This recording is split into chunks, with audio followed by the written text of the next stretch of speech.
नमस्कार दोस्तों, जय हिंद, वंदे मातरम। स्वागत है आपका अपने न्यूज चैनल बीएमएम न्यूज में। देश दुनिया की तमाम बड़ी खबरों के साथ आइए जानते हैं इस वक्त की महत्वपूर्ण और ताजा सुर्खियां। फिर एक एक खबरें जानेंगे विस्तार से।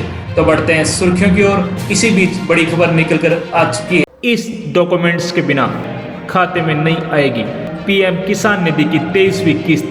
करोड़ों किसानों के लिए प्रधानमंत्री किसान सम्मान निधि योजना बड़ी आर्थिक मदद का जरिया बनी हुई है। इस योजना के तहत केंद्र सरकार हर साल किसानों को 6,000 रुपये की सहायता देती है, जो 3 बराबर किस्तों में सीधे उनके बैंक खाते में भेजे जाते हैं। हाल ही में 22वीं किस्त जारी होने के बाद किसान की नज़र 23वीं किस्त पर टिकी हुई है, लेकिन इस बार किस्त पाने के लिए कुछ जरूरी शर्तों को पूरा करना बहुत अहम हो गया है। पीएम किसान निधि की 23वीं किस्त कौन से डॉक्यूमेंट्स के बिना खाते में नहीं आएगी और किसानों को कौन सा काम अभी से कर लेना चाहिए। पीएम किसान योजना की 22वीं किस्त 13 मार्च 2026 को जारी की गई थी। यह योजना हर 4 महीने के अंतराल पर किस्त देती है। ऐसे में अगली किस्त यानी 23वीं किस्त जुलाई से अगस्त 2026 के बीच आने की संभावना बताई जा रही है। हालांकि सरकार की ओर से अभी तक इसकी कोई आधिकारिक घोषणा नहीं की गई है। सरकार ने साफ किया कि केवल पात्र किसानों को ही योजना का लाभ मिलेगा। इसके लिए जरूरी प्रक्रियाएं पूरी करना आवश्यक है। सबसे जरूरी ई-केवाईसी। अगर किसान ने अभी तक ई-केवाईसी पूरी नहीं की है तो उसकी किस्त अटक सकती है। इसके अलावा आधार कार्ड या आधार कार्ड का बैंक खाते से लिंक होना आवश्यक है। वहीं भू सत्यापन यानी जमीन से जुड़ी जानकारी का सत्यापन भी अनिवार्य कर दिया गया है। अगर इन तीनों में से कोई भी प्रक्रिया अधूरी है तो 23वीं किस्त खाते में नहीं आएगी। इस योजना का फायदा उन्हीं किसानों को मिलता है जिनके पास खेती योग्य जमीन है और जिनका नाम सरकारी रिकॉर्ड में दर्ज है। साथ ही परिवार में कोई भी सदस्य आयकरदाता या बड़े पद पर नहीं होना चाहिए। सभी दस्तावेज सही और अपडेट होने चाहिए, तभी किस्त का पैसा मिल सकता है। वहीं सरकारी आंकड़ों के अनुसार योजना की 22वीं किस्त तक किसानों को कुल 4.27 लाख करोड़ रुपए से ज्यादा की राशि ट्रांसफर की जा चुकी है। इससे देश के करोड़ों किसानों और सीमित किसानों को आर्थिक मदद मिली है और खेती से जुड़े खर्चों को पूरा करने में सहारा मिला है। चलिए बढ़ते हैं अगली बड़ी खबर की ओर। एलपीजी संकट, बिना कनेक्शन एजेंसी से खरीद सकेंगे ये गैस सिलेंडर। करना होगा ये काम, जाने कीमत। एलपीजी संकट के बीच आम लोगों को बड़ी राहत देने के लिए केंद्र सरकार ने एक नई पहल शुरू की है। अब मिनी एफटीएल गैस सिलेंडर को एजेंसियों के जरिए उपलब्ध कराया जा रहा है, जिससे बिना पारंपरिक गैस कनेक्शन के भी लोग आसानी से गैस सिलेंडर खरीद सकेंगे। इस योजना के तहत उपभोक्ता केवल आधार कार्ड या कोई भी वैध पहचान पत्र दिखाकर मिनी सिलेंडर खरीद सकते हैं। इसकी कीमत करीब 1,581 रुपये रखी गई है, जबकि 5 किलो गैस रिफिल मात्र 600 रुपये में उपलब्ध होगी। खबर के मुताबिक ये सुविधा आमतौर पर उन लोगों के लिए बेहद उपयोगी साबित हो रही है जो किराए के मकानों में रहते हैं, जैसे स्टूडेंट्स, प्रवासी मजदूर और अस्थायी कामगार। अब तक गैस कनेक्शन न होने के कारण इन्हें काफ़ी परेशानी का सामना करना पड़ता था। एलपीजी संकट से पहले ये लोग ब्लैक में सिलेंडर खरीदते थे, जो 100-200 रुपये महंगा मिलता था। लेकिन हाल ही के समय में किल्लत बढ़ने के बाद यही सिलेंडर 6,000 से 7,000 रुपये तक पहुंच गया, जिससे आम आदमी के लिए इसे खरीदना लगभग नामुमकिन हो गया है। ऐसे में मिनी एफटीएल सिलेंडर एक किफ़ायती और आसान विकल्प बनकर सामने आया है।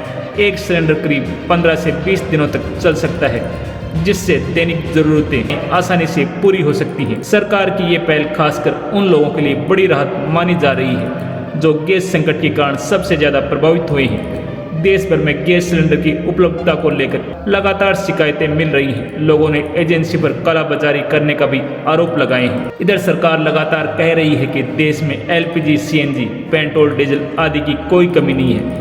हमारे पास बड़ी मात्रा में रिजर्व है और भारतीय तटों पर जहाज भी लाने की कोशिश जारी है। ईरान युद्ध के बीच होर्मुज जलमंडलों मध्य से होकर कई जहाज फंसे हुए हैं। चलिए बढ़ते हैं अगली बड़ी खबर की ओर। अमेरिका इजराइल के लिए होर्मुज कभी भी अपनी पुरानी स्थिति में नहीं आएगा। ईरानी नौसेना ने खाई कसम। मिडल ईस्ट बारूद की आग में झुलस रहा है। अमेरिका, इजराइल और ईरान के बीच पिछले 38 दिनों से जंग छिड़ी हुई है।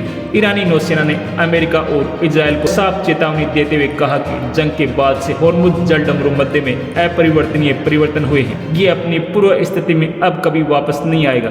ईरानी नौसेना ने कसम खाते हुए कहा कि दुश्मन देशों यानी अमेरिका और इजराइल के लिए होर्मुज अब कभी भी पुरानी स्थिति में नहीं रहेगा।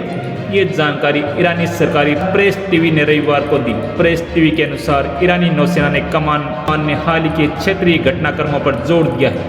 अमेरिका के नेतृत्व वाली बाहरी शक्तियां अब ईरान के तत्काल समुद्री वातावरण में से शर्तें तय नहीं कर सकती या अनियंत्रित प्रभाव नहीं डाल सकती। IRGC नौसेना ने एक्स पर एक पोस्ट में ये टिप्पणी की है। साथ ही में बताया कि फारस की खाड़ी में एक नई व्यवस्था के लिए ईरानी अधिकारियों की घोषित योजना की तैयारी चल रही है। IRGC की नौसेना कमान का ये बयान अमेरिकी राष्ट्रपति ट्रंप के उस बयान को लेकर आया है जिसमें उन्होंने कहा कि यदि ईरान स्ट्रेट ऑफ होर्मुज को बंद रखना जारी रखता है तो उस पर कहर बरपाया जाएगा। युद्ध के बीच इस समुद्री मार्ग पर ईरान की पकड़ बनी हुई है, इसलिए ईरान के अधिकारियों ने संकेत दिया कि straight of Hormuz America, Israel और उनके सहयोगियों से जुड़े जहाजों को छोड़कर बाकी सभी देशों के लिए खुला हुआ है। चलिए बढ़ते हैं अगली बड़ी खबर की ओर। अमेरिकी सेना ने ईरान में बम से उड़ा दिए अपने ही विमान। ईरान से अपने फाइटर पायलटों को निकालने के लिए जोखिम भरा बचाव अभियान चलाया। ये पायलट ईरान के अंदरूनी इलाकों में तब फंस गए थे जब ईरानी सेना ने उनके F-15E स्ट्राइक ईगल विमान को मार गिराया था। पायलटों को बचाने के लिए अमेरिकी मिशन तो सफल रहा, लेकिन उसे इसकी भारी कीमत चुकानी पड़ी। मिशन में अमेरिका ने अपने कम से कम 2 हाईटेक विमानों को गंवा दिया। मीडिया रिपोर्टों के अनुसार इस बेहद जोखिम भरे बचाव अभियान के दौरान अमेरिकी सेना ने ईरान के रेगिस्तान में बने एक अस्थायी एयरफील्ड पर कई स्पेशल ऑपरेशन ट्रांसपोर्ट विमान तैनात किए। इसका मकसद दूसरे फंसे हुए अमेरिकी पायलटों को वहां से निकालना था, लेकिन हालात जल्दी खराब हो गए क्योंकि इनमें से कम 1 और 2 विमान लैंडिंग के बाद बेकार हो गए। ऐसा या तो किसी तकनीकी खराबी के कारण हुआ या फिर वो रेगिस्तान की नरम जमीन में फंस गए। बचाव अभियान के दौरान ईरानी सेना करीब आती जा रही थी। ऐसे में अमेरिकी सेना को टास्क पूरा करने के लिए विमान बुलाने पड़े। एक क्षेत्रीय खुफिया अधिकारी ने एसोसिएटेड प्रेस को बताया कि अमेरिकी सैनिकों ने उन दोनों ट्रांसपोर्ट विमानों को बम से उड़ा दिया जिन्हें वे इस दुर्घटना के कारण पीछे छोड़ने पर मजबूर हो गए थे। चलिए बढ़ते हैं अगली बड़ी खबर की ओर।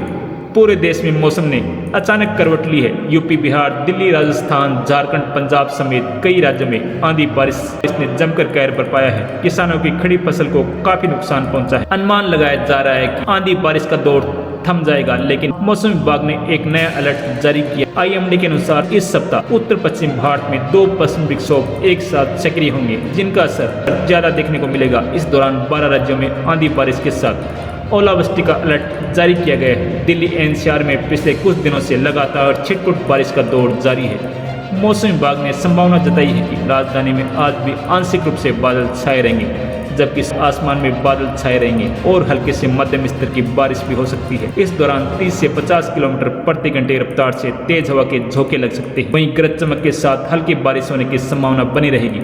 उत्तर प्रदेश में भी पिछले 2 दिनों से आंधी बारिश ने जमकर कहर बरपाया है।